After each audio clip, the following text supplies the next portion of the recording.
देवभूमि उत्तराखंड में आप सब प्रबुद्ध पत्रकारों को मेरा प्रणाम। मंच पर बैठे हुए हमारे अध्यक्ष जी, बाकी मेरे सारे सहयोगी, आप सबको भी मेरा सादर प्रणाम। आज की ये प्रेस वार्ता विशेष रूप से हमारा जो घोषणा पत्र है, न्याय पत्र, अगर आप सब लोग उसको उठा लें।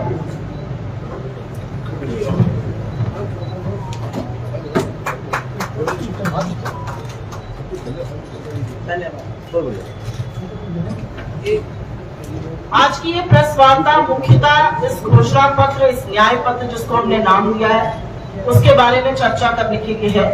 परसों ये दिल्ली में हमारे सम्मानित अध्यक्ष जी ने इसका विमोचन किया था और कल पहले जयपुर में, जहां पर अध्यक्ष जी, सोनिया जी और प्रियंका जी ने एक विशाल जनसभा को संबोधित करके इन बातों को बताया, और शाम को हैदराबाद, तेलंगाना की राजधानी हैदराबाद में एक विशाल जनसमूह का आह्वान और उसका संबोधन श्री राहुल गांधी जी ने किया और इस मैनिफेस्टो पे चर्चा की।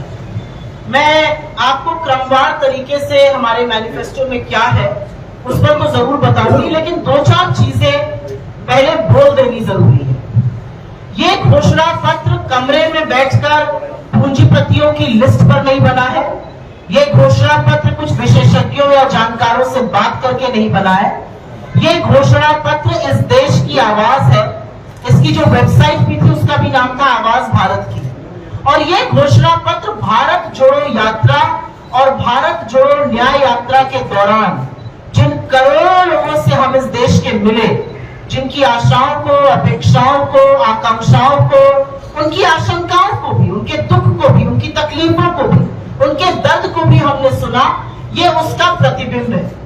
और इस घोषणा पत्र के 5 प्रमुख स्तंभ हैं जो राहुल जी ने अपनी यात्रा के दौरान, जिस पर काफी विवेचना की थी और उसका आगाज किया था। युवा न्याय, किसान न्याय, नारी न्याय, श्रमिक न्याय और हिस्सेदारी न्याय।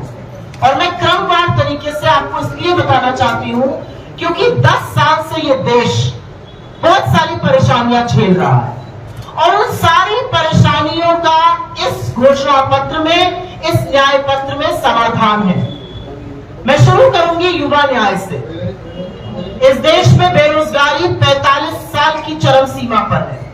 इस देश में बेरोजगार जब अपनी नौकरी की बात करता है तो उसको सड़कों पर लाठियों से पीटा जाता है। इस देश में बेरोजगारी का यह आलम है कि हर घंटे 2 युवा अपनी जान ले रहे हैं। और इसलिए जब हमने युवा न्याय की बात करी तो हमने साफ तौर पे कहा 30 लाख रिक्त सरकारी पद भरे जाएंगे सर्वप्रथम। हमारा दूसरा बड़ा आह्वान है, किसी भी ग्रेजुएट या डिप्लोमा धारक को 1 साल के लिए अप्रेंटिसशिप प्रोग्राम के तहत ट्रेनिंग मिलेगी, जिसमें 1 लाख रुपए सालाना मिलेगा। और तीसरी बड़ी बात पेपर लीक की है। पेपर लीक होता है, लाखों करोड़ों बच्चे जो साल दर साल मेहनत करते हैं, जिनके माँ बाप एक रोटी कम खाते हैं रात को कि बच्चा पढ़ लिख जाए, जो गाजर मूली की तरह बसों और गाड़ियों में भर के जाते हैं, एग्जाम देते हैं और फिर पता चलता है व्हाट्सएप पर पेपर लीक हो गया, कहीं और पर पेपर लीक हो गया। उससे पूरी तरह से छुटकारा दिलाने के लिए हम पेपर लीक के खिलाफ सख्त कानून लाएंगे और एक जॉब्स कैलेंडर बनाएंगे। घोषणा होने की नौकरी तक और नियुक्ति पत्र तक एक क्रमवार तरीके से नौकरी मिलनी चाहिए। कहीं पर भी अगर कुछ गड़बड़ होती है उसका एक बैकअप प्लान होना चाहिए। युवाओं के लिए एक और बहुत महत्वपूर्ण योजना जो खास तौर से उत्तराखंड के युवाओं के लिए बहुत जरूरी है।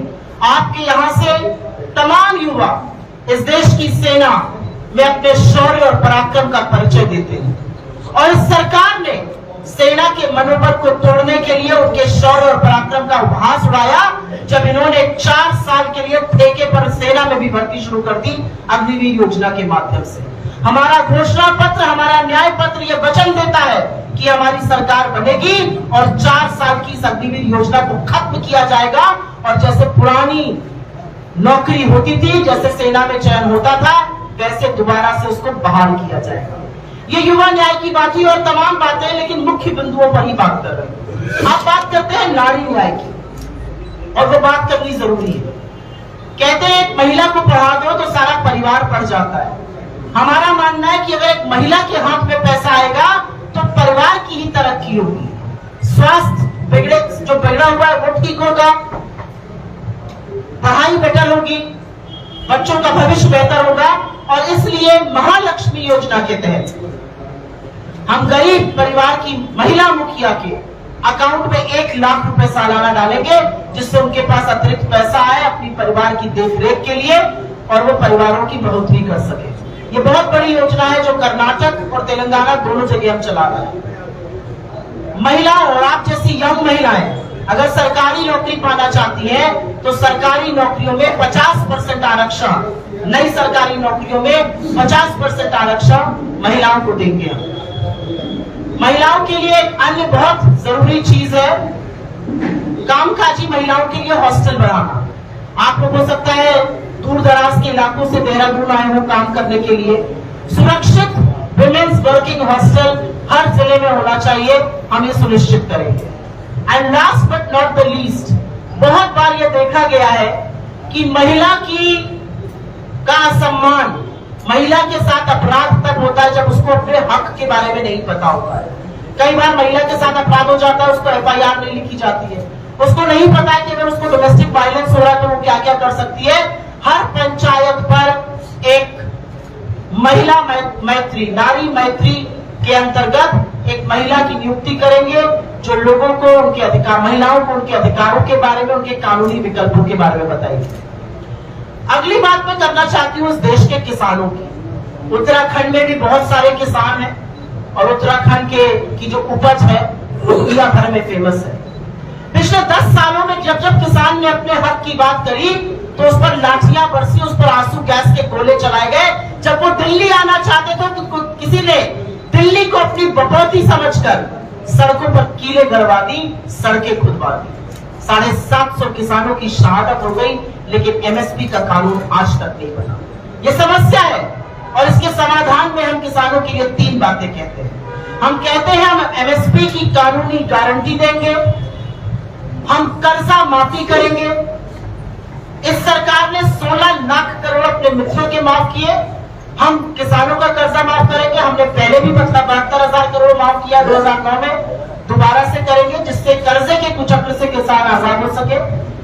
एंड बहुत बड़ी बात है, आज किसानों को खाद पर, दवाई पर, खेती के तमाम उपक्रम पर GST देना पड़ता है। हम खेती को GST मुक्त कराने की ओर बढ़ेंगे और किसानों के जीवन में खुशहाली इससे आएगी। नेक्स्ट बात करते हैं श्रमिकों की। इस देश में हर घंटे अगर 2 युवा सुसाइड कर रहे हैं, 2 किसान सुसाइड कर रहे हैं, तो 1/4 सारा आत्महत्या करने वाले डेली वेज लेबरर है। वो तमाम गिग वर्कर्स जो आप ऑर्डर करते हैं जोमेटो से, स्विगी से, ब्लिंकिट से, जो 10 मिनट में आपके यहाँ खाना पहुंचाते हैं। कभी हम लोगों ने सोचा है कि जो 10 मिनट में आपके यहाँ खाना ला रहा है अगर उसका एक्सीडेंट हो जाए तो उसके परिवार का क्या होगा? कोई सुरक्षा है उसकी? हम गिग वर्कर्स के लिए सामाजिक सुरक्षा का एक कानून बनाएंगे। हम मनरेगा, जिसने ग्रामीण भारत की तस्वीर बदल के रख दी, उसका मानदेय 400 रुपए प्रतिदिन तक बढ़ाएंगे। हम 400 रुपए प्रतिदिन मनरेगा का मानदेय बढ़ाया जाएगा। और बड़ी बात है कि जिस तरह की हेल्थ स्कीम हमने राजस्थान में चलाई, 25 लाख की हेल्थ बीमा योजना, वो हम श्रमिकों के लिए भी चलाएंगे, लोगों की, इस देश की जनता के लिए चलाएंगे, जिसमें न सिर्फ इलाज बल्कि दवाइयां और टेस्ट भी इंक्लूड होगा। और अंत में मैं बात करना चाहती हूं हिस्सेदारी न्याय की। हिस्सेदारी न्याय क्या है, इसके बारे में कुछ भ्रांतियां भी है, उन भ्रांतियों को भी दूर करना चाहती हूं। हिस्सेदारी न्याय इस देश के दलितों, वंचितों, शोषितों, आदिवासियों, पिछड़ों की हिस्सेदारी तो सुनिश्चित करेगा ही, लेकिन वो गरीब जनरल कास्ट के जो कहने को तो सवर्ण है लेकिन इतने गरीब है कि वो बिल्कुल समाज के हाशिए पर है, उनका भी पता लगाएगा। और जैसा कि राहुल गांधी जी बार बार कहते हैं, जब आपके पैर में चोट लगती है तो इलाज तो वही कर सकता है जब जिसको एक्सरे का पता होगा। हेयरलाइन फ्रैक्चर है, लिगामेंट रप्चर है या पूरी हड्डी टूट गई है, इसका निष्कर्ष एक्सरे से ही निकलता है। और यही काम सामाजिक और आर्थिक जातिगत जनगणना कराएगी, जिसको हम गिनती करो कहते हैं। हिस्सेदारी यह सुनिश्चित करेगी कि जिन आदिवासियों का घर उजड़ जाता है, जिन आदिवासियों के जंगल में आज घुसकर बड़े बड़े उद्योगपतियों को आप जमीन दे रहे हैं, उनका जल, उनके जीवन के संसाधन दे रहे हैं, उस पर पहला हक उनका है और उनको वो हक मिलना चाहिए।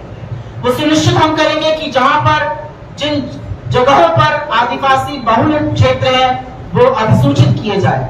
ये सारी बातें हिस्सेदारी न्याय की है, क्योंकि समाज के हाशिए पर 73% आबादी रहे तो देश का विकास नहीं हो सकता है। आपके सवालों का मैं स्वागत करूंगी, लेकिन उससे पहले एक बात मैं कहना चाहती हूँ। ये कांग्रेस के वादे हैं, ये कांग्रेस की गारंटी है। हमारा शब्द चुरा लेने से किसी के जुमले गारंटी नहीं बन जाएंगे। कांग्रेस ने जो गारंटी कर्नाटका में करी थी, चाहे वो महालक्ष्मी हो, चाहे वो ग्रह ज्योति हो, चाहे वो ग्रह लक्ष्मी हो, चाहे फ्री बस सेवा, उसको हमने 6 महीने के अंदर पूरा किया। हमने रायतू भरोसा से लेकर महालक्ष्मी तक की योजनाएं पूरी करी तेलंगाना में। हमने हिमाचल में जो जो वादा किया था वो पूरा किया, और इतनी बड़ी विपदा आई हिमाचल में, उसके बाद भी अपने वादे पूरे किए।